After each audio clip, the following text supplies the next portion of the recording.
He is a unique figure in the United States Senate, a harsh critic of the ex-president, the last Republican presidential nominee before the era of Trump and Trumpism, and the only Republican senator to vote to convict Donald Trump in both of his impeachment trials. Today announcing he's done. He's bowing out. Mitt Romney's announcing that he will not seek a second term in office, citing his age. In an interview with the Washington Post, Romney was critical of both political parties and regarding Donald Trump's continued hold over the GOP as the 2024 primary begins. He said this, quote, "It's pretty clear that the party is inclined to a populist demagogue message." Joining our conversation, Democratic strategist, pollster, and founder of Brilliant Corners Research, Cornell Belcher, is here. Political strategist Matt Dowd is back with us. Tim Havey's here as well. And Tim, I want to start with something that was new to me, and I want to know if this was part of your investigation and something that you knew when you looked at January 6th. This is from McKay Coppins. I think it's an excerpt from his book, dropped today in The Atlantic. And it says this: Mitt Romney hangs up with Senator Angus King and immediately begins typing a text message to Mitch McConnell, the Senate Majority Leader. Romney sends his text, quote, "In case you have not heard this, I just got a call from Angus King, who said that he had spoken with a senior official at the Pentagon, who reports that they are seeing very disturbing social media traffic regarding the protests planned on January 6th. There are calls to burn down your home, Mitch, to smuggle guns into D.C. and to storm the Capitol. I hope that sufficient security plans are in place, but I'm concerned that the instigator, the president, is the one who commands the reinforcements the D.C. and Capitol Police might require. McConnell never responds." This is a text message, I believe, that's reported by McKay Coppins that Romney sends on January 2nd. From the 2nd, Romney is reporting a call from Angus King from the Pentagon about knowledge of violence and threats to McConnell. Does this sound familiar to you? Did you know about this? Not the specific text, no. Like you, Nicole, when I saw this article in The Atlantic, that specific exchange that Romney purports to have had with King and then with McConnell is not something that we learned about, but it's consistent with other information that we developed, that there was ample open source intelligence about threats of violence, about people coming to Washington who were openly talking about carrying weapons, talking about revolution, actually analogizing January 6th to 1776.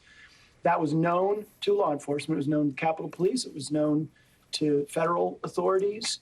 And it was not operationalized. It was not it did not inform a more secure perimeter. Now, we laid this out in our report, and I want to be clear that none of that excuses the proximate causation of the riot, which was the actions of the former president and his co-conspirators. But they exploited, frankly, a sort of a weakness that we seem to keep repeating in this country of underestimating the threats of violence posed by sort of middle-aged white guys. There was a lot of that in advance. What Romney reports in his book is consistent with other information that we heard. This seems extraordinarily specific, though, and again, this is reporting based on a message Romney sends to McConnell based on a call Romney receives from Angus King. So we are today processing it as just that. But it seems like very specific information that the Pentagon possessed. And Romney at least seems to be representing to McConnell concerns from the Pentagon that the instigator, quote, the president, is the one who commands the reinforcements. I mean, is this a possible answer to why the National Guard wasn't in position to help protect the Capitol? I don't think so. No, I don't think that the president is engaged in the chain of command for calling out the National Guard. That is its Secretary of the Army delegation. There were discussions of that. And the Capitol Police did not request the advanced deployment of the Guard. They were sort of on standby on January 6th in the event that the Capitol Police, who believed that they were equipped to manage this event, needed them. So again, I do think when you have military intelligence, when you have law enforcement all gathering information, suggesting the possibility of violence, and tying that to the rhetoric, there was a lot of intelligence online that people were coming because the president wanted them to. He wants us there. He's summoning us. The Will Be Wild tweet that he issues on December 19th was such a clear precipitating effect for so many people. All that's consistent, but we should look hard at how we share, how we disseminate, and how we operationalize that kind of intelligence. So, Tim, you're saying that where Romney writes to McConnell, I hope sufficient security plans are in place, but I am concerned that the instigator, the president, is the one who commands the reinforcements the D.C. and Capitol Police might require. You're saying that your investigation bore out the fact that it's actually Pence who ends up on Pelosi, who end up on the phone with Milley and Miller in the Pentagon. I remember some of those transcripts in the final report myself. Neither in advance nor on that day does the president personally engage in these issues. They have been delegated to others. You could argue that they should have been more forcefully deployed, prepositioned in advance. Easy in hindsight to say that. But what's clear from that text that you're putting your finger on is that the intelligence is suggesting that the president himself is an instigator, right? That the rhetoric that their law enforcement was seeing in advance is not just talking about this rally. It's talking about a rally that the president is encouraging. The president's rhetoric is stoking, again, consistent with what we saw and what we found.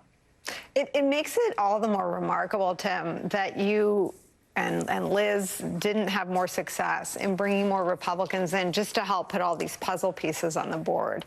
And again, whether this is revelatory, whether this is the way others remember the conversation, we don't know everything about this exchange, but it is a new puzzle piece that an independent senator, Republican senator, shared with another Republican senator this fear that the, quote, instigator would prevent the government from reinforcing the Capitol Police that day on the 2nd, 4 days before the violence. Yeah, look, and it also reinforces that this is not strictly an academic exercise, but they're real people whose safety was in jeopardy, right? That video of Mitt Romney running through the hallway and having the Capitol Police officer tell him, turn around, you're safer inside, that's chilling, right? We can talk a lot about fake electors and the law and president's rhetoric, but there are real people in that building who are public servants who are in direct line of harm. Mike Pence comes within 40 feet of rioters as he's being evacuated. Right? This could have been worse.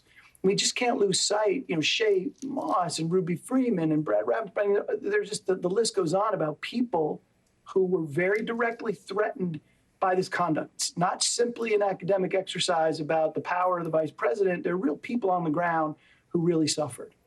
I have to sing at a break, but I want to bring Matt and Cornell in on what Tim's talking about. I mean, Mitt Romney went running for his life that day, but so did Josh Hawley, rather famously put to music by the Select Committee.